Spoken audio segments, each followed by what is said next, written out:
हाय, मैं हूँ अमृता। मूवी की शुरुआत एलन नाम की एक औरत से होती है जो कि बीच पर एक छोटी बच्ची के साथ खेल रही थी। लेकिन तभी हमें दूसरा सीन दिखाया जाता है जहाँ पे कुछ सिपाही किसी पर गोलियां चला रहे होते हैं। पर फिर अचानक से एलन की आंख खुलती है और उसे पता चलता है कि ये सिर्फ एक सपना था। वही एलन को एक कमरे के अंदर बंद करके रखा गया था और उसे ये याद भी नहीं था कि वो यहाँ पे कैसे आई। यहाँ तक कि उसे अपने जिंदगी के बारे में भी कुछ याद नहीं था। और तभी कमरे के ऊपर लगे हुए स्पीकर से एक एआई की आवाज आती है जो एलन से कहती है, तुम्हें टाइमर के खत्म होने के पहले सामने रखे हुए पेंसिल को जाकर हिलाना है। जिसके बाद सामने दीवार पर लगे स्क्रीन पर एक टाइमर शुरू हो जाता है। वही एलन किसी तरह अपने आप को टेबल के पास लेकर जाती है और वहाँ रखे हुए पेंसिल को नीचे गिरा देती है। एलन, जिसे किसी के बारे में भी कुछ पता नहीं था, वो एआई से पूछता है कि मैं कहाँ पर हूँ। पर तभी एक बजर बजता है और एलन वापस से बेहोश हो जाती है और एक बार फिर से उसे सपना आता है। पर तभी एलन की आंख दोबारा से खुलती है, अभी भी उसी कमरे में होती है, लेकिन इस बार उसके हाथ और पैर बंधे हुए रहते हैं। और तभी एआई एलन से पूछती है,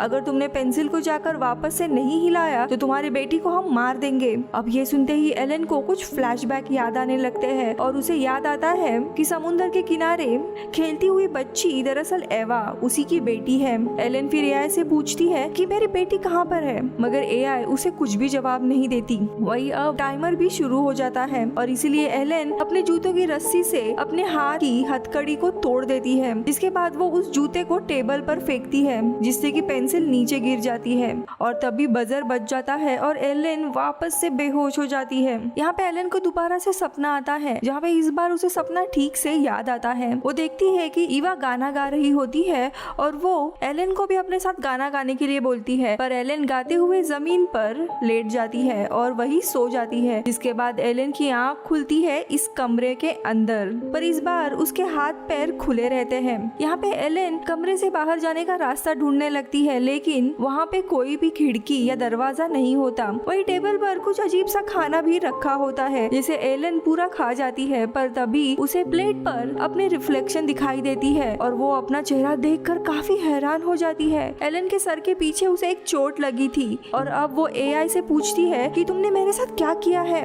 मगर उसे कोई भी एआई का जवाब नहीं आता। जिसके बाद एलन काफी रोने लग जाती है और सो जाती है और तब उसे वापस से वही सपना आता है, पर तभी एलन की नींद खुल जाती है और अब एआई एलन से कहती है, तुम्हें इस पेंसिल को वापस से समय खत्म होने से पहले हिलाना है वरना तुम्हारी बेटी मारी जाएगी। पर इस बार एलन एआई से पूछती है कि मेरी बेटी सच में तुम्हारे पास है या नहीं, इसका सबूत मुझे चाहिए। और तब स्पीकर से एवा की आवाज आती है, यानी उसकी बेटी की, जो कि काफी डरी हुई थी। और तभी टाइमर भी शुरू हो जाता है, मगर इस बार एलन के सामने कांच का दीवार होता है जिससे वो खोलने की कोशिश करती है, लेकिन वो खोल नहीं पाती। जिसके बाद वो थक कर काफी रोने लगती है और तभी वो गुस्से में पेंसिल को हिलने के लिए कहती है और तभी अचानक से पेंसिल अपनी जगह से हिल जाती है। जिसके बाद बजर बजने लगता है और एलन वापस से बेहोश हो जाती है। इधर एलन को वही सपना आता है जहाँ इस बार उसके सिर पर चोट लगी होती है। वही एलन फिर एवा के साथ रेत का घर बनाने लगती है कि तब भी उसे पीछे से किसी आदमी की आवाज आती है जो उसका नाम पुकारता है। अब इस सपने के बाद वापस से एलन की नींद खुलती है उसी कमरे में। अब यहाँ पे उसका शरीर कुर्सी से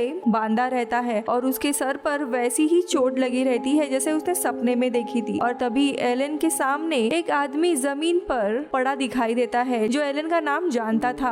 ये वही आदमी था जो एलन के सपने में आया था। अब यहाँ पे एलन उसे अपना किडनैपर समझ लेती है और जैसे ही वो आदमी एलन के पास आता है वो उसे पीछे धक्का दे देती है, लेकिन वो आदमी एलन से कहता है, मैं तुम्हारा पति हूँ, मेरा नाम रॉजर है। अब ये सुनकर एलन को रॉजर के बारे में सब कुछ याद आता है। वही रॉजर को भी एलन की तरह कुछ भी याद नहीं होता कि उसके साथ क्या हुआ है और यहाँ पे वो कैसे आए। इधर एलन फिर रॉजर से कहती है, जिन लोगों ने भी हमें यहाँ पे बंद किया है उनके पास हमारी बेटी एवा है और अगर हमने उनका काम नहीं किया तो वो एवा को मार देंगे। लेकिन यहाँ पे रॉजर को कुछ भी समझ नहीं आता और उन दोनों के बीच में बहस शुरू हो जाती है और तभी वापस से एआई उन्हें पेंसिल को उठाने का नया टास्क देती है। इधर रॉजर पेंसिल को उठाता है और फिर एआई कहती है कि टास्क को सिर्फ एलन ही पूरा कर सकती है। रॉजर फिर पेंसिल को वापस टेबल पर रखता है और एलन से पूछता है, तुम इसे कैसे करने वाली हो। तभी एलन कहती है कि यही टास्क मुझे ये लोग बार बार दे रहे हैं, मैंने पहले भी पेंसिल को हिलाया है। लेकिन रॉजर को ये कुछ भी समझ नहीं आता और वो एलन पे ही गुस्सा हो जाता है।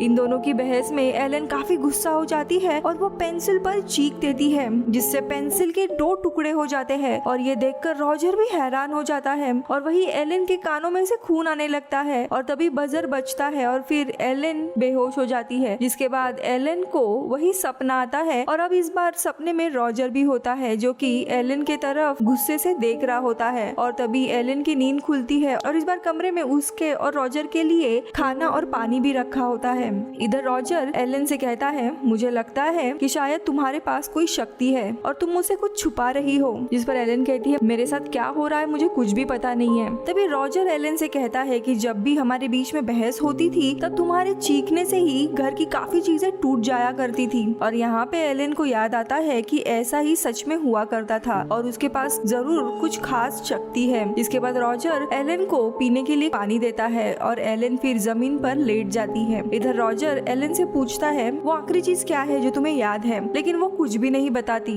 और तब रॉजर एलन के लिए खाना लाता है लेकिन वो उल्टा उसी पर चीखती है जिससे खाना रॉजर के हाथ में ही उड़कर गिर जाता है। जिसके बाद एलन सो जाती है और इस बार सपने में ईव एलन से कहती है, आप बार बार अचानक से कहीं पे चले जाते हो। जिस पर एलन उससे कहती है कि मैं इस बार कहीं पर भी नहीं जाऊंगी, तुम्हारे ही साथ रहूंगी। लेकिन तभी ईव अचानक से गायब हो जाती है और एलन उसका नाम पुकारने लगती है। अब ये सपना जैसे ही पूरा होता है एलन की आँख खुलती है और इस बार उसका शरीर कुर्सी से बंधा होता है जो कि जमीन से जुड़ी हुई थी। यहाँ पे रॉजर एलन के सर के पीछे लगे हुए चोट को देखता है और उसे पता चलता है कि एलन के सर के अंदर कुछ चीज लगाई हुई है। और तभी अचानक से एआई की आवाज आती है और एलन को एक नया टास्क दिया जाता है जिसमें उसे टेबल पे रखे हुए बॉल को बाल्टी के अंदर डालना है, मगर टेबल भी जमीन से जुड़ी रहती है। इधर रॉजर एलन से कहता है कि तुम अपनी शक्तियों का इस्तेमाल करके टेबल को जमीन से अलग कर सकती हो। अब एलन काफी ध्यान लगाती है और वो एक एक करके सभी बोल्ट्स को बाहर निकालती है। जिसके बाद रॉजर टेबल को एलन के पास लाता है और वो बड़े ही आसानी से बॉल को बाल्टी में डाल देती है,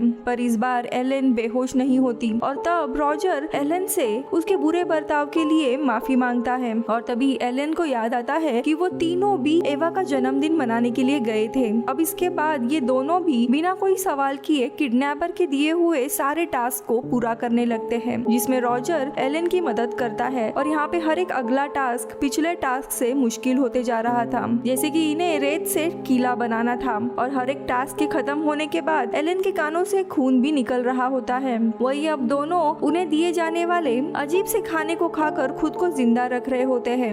वही इस बार अब कुछ दिन बीत जाते हैं। वही इस बार एलन को बंदूक असेंबल करने का टास्क मिलता है, पर एलन इसे ठीक से नहीं कर पाती, जिस पर उसकी और रॉजर के बीच में वापस से बहस होती है। और तभी एलन को काफी गुस्सा आता है और वो अपना पूरा ध्यान लगाकर बंदूक को जोड़ देती है और हीट ऑफ द मोमेंट में रॉजर पर ही गोली चला देती है, पर गोली रॉजर को लगने से पहले ही हवा में रुक जाती है। जिसके बाद बजर बजता है और एलन बेहोश हो जाती है और उसे वापस से वही सपना आता है जहाँ पे ईव ने अब रेत का किला बना दिया रहता है। पर तभी रॉजर किले को तोड़ देता है और इनसे झूठ कहता है, मुझसे गलती से ये किला टूट गया। अब सपने के बाद एलन की आँख खुलती है और फिर वो दोनों खाना खाने लगते हैं, जहाँ पे एलन रॉजर से पूछती है कि मुझे हमारी जिंदगी के बारे में कुछ भी याद नहीं है, हम दोनों कैसे थे। और तब रॉजर कहता है कि तुम एक टीचर हुआ करती थी और मैं एक सिंगर था, लेकिन ईव के पैदा होने के बाद मैंने ये सब बंद कर दिया था। और अपनी जिंदगी के कुछ पल याद करके दोनों भी हंसने लगते हैं और एक दूसरे से भी लड़ाई के लिए माफी मांगते हैं। जिसके बाद एलन सो जाती है। इस बार सपने में वो अकेली रहती है और तभी उसे रेत में रॉजर की अंगूठियां और ईव की चप्पल मिलती है। और तब अचानक से एलन की आँख खुलती है और इस बार टास्क के रूप में उसे रॉजर को बचाना रहता है, जो कि एक कांच के ग्लास में बंद रहता है जिसके अंदर रेत भरने लगती है। एलन काफी पैनिक होने लगती है और इसी स्टेट में वो काफी कोशिश करती है रॉजर को बाहर निकालने की और कांच को तोड़ने की, लेकिन वो कंसंट्रेट नहीं कर पाती और तभी उसे बीच के विजन्स आने लगते हैं और इसीलिए एलन का ध्यान भी नहीं लग पाता टास्क पर। और देखते ही देखते रॉजर रेत के अंदर दफन हो जाता है। जिसके बाद एआई एलन से कहती है कि तुमने अपना टास्क पूरा नहीं किया, पर यहाँ पे एलन काफी गुस्सा हुई रहती है और वो स्पीकर को तोड़ देती है। और तभी वहाँ पर एक दरवाजा खुलता है और 3 सिपाही आते हैं उसे पकड़ने के लिए, लेकिन एलन अपने शक्तियों से उन सभी को मार देती है। अब एलन कमरे से बाहर आती है जहाँ पे वो देखती है उसने अभी तक 298 टास्क पूरे किए होते हैं। तभी वहाँ पे और भी कुछ सिपाही आते हैं, लेकिन यहाँ पे एलन अपनी शक्तियों को ठीक से इस्तेमाल करना सीख गई थी और वो सभी को मार देती है। जिसके बाद एलन नीचे आ जाती है जहाँ पे उसे 3 दरवाजे दिखाई देते हैं। वहाँ पे उसे रॉजर भी मिलता है जो खुद से कह रहा होता है कि ये सब मेरी तरह है। और तब रॉजर एलन को एक दरवाजे की तरफ इशारा करता है जिस पर स्पेयर लिखा था, जिसे खोलते ही एलन को रॉजर का एक क्लोन दिखाई देता है। वही दूसरे 2 दरवाजों पर सप्लाईज और मटेरियल लिखा हुआ था जिसे किडनैपर रॉजर के क्लोन बनाया करते थे इन सारे टास्क के लिए। इसी बीच में वहाँ पे और भी सिपाही आते हैं जिन्हें एलन मार देती है, पर यहाँ पे वो देखती है कि ये सभी एक जैसे ही दिखने वाले क्लोन हैं। इधर एलन एक दूसरे कमरे में आती है, पर तभी वहाँ पे एआई एलन से कहता है तुम्हारी बेटी यानी ईव की मौत हो चुकी है। जिसके बाद किडनैपर अब ये सुनते ही एलन पूरी टूट जाती है। जिसके बाद किडनैपर एलन के सर के पीछे लगे हुए यादें मिटाने के डिवाइस को बंद कर देते हैं और यहाँ पे एलन को सब कुछ याद आ जाता है कि वो एलन और रॉजर एक परिवार हुआ करते थे और ईव का जन्मदिन था तब ये लोग बीच पर गए थे। लेकिन इसी बीच में उसकी और रॉजर के बीच में बहस शुरू हो गई थी जहाँ पे रॉजर ने उसे चाटा मार दिया था, जिसके वजह से एलन ने गुस्से में चिल्ला दिया। लेकिन उसके इतने जोर के चिल्लाने के कारण रॉजर और ईव की मौत हो जाती है। यानी यहाँ पे एलन के पास कुछ खास शक्तियाँ होती है। और तभी एआई एलन से कहती है तुमने अभी तक जितने भी टास्क किए वो दरअसल एक सिमुलेशन था, वो एक टेस्ट थी। यहाँ पे एलन को रियलाइज होता है कि उसके पास कुछ पावर्स थी और उसी के कारण उसका परिवार आज इस दुनिया में नहीं था। उसे काफी पछतावा होने लगता है। जिसके बाद एआई एक दरवाजा खोलती और कहती है इसके अंदर जाने के बाद तुम सब कुछ भूल जाओगी। जिस पर एलन कहती है ईव और मेरा हस्बैंड अब सिर्फ मेरी यादों में ही जिंदा रह सकते हैं और मैं एक बार फिर से इन सारे टास्क को करना चाहती हूँ। जिस पर एआई मान जाती है और अब एलन को वही सपने आते हैं। जिसके बाद एलन की आंख खुलती है उसी कमरे के अंदर और वही उसे पहले का कुछ भी याद नहीं होता। और तभी एआई एलन से पेंसिल को हिलाने का टास्क देती है और इसी सीन के साथ मूवी खत्म होती है। इस मूवी में हमें बताया नहीं गया है कि एलन को किसने किडनैप किया, लेकिन ये गेस कर सकते हैं कि ये एक सीक्रेट ऑर्गेनाइजेशन थी और इन्हें एलन के बारे में तब पता चला जब एलन ने गलती से अपनी बेटी और हस्बैंड को मार दिया था। जिसके बाद इन लोगों ने एलन को किडनैप किया ताकि वो अपने शक्तियों को कंट्रोल करना सीख सके और यहीं पे मूवी खत्म होती है। Bye bye.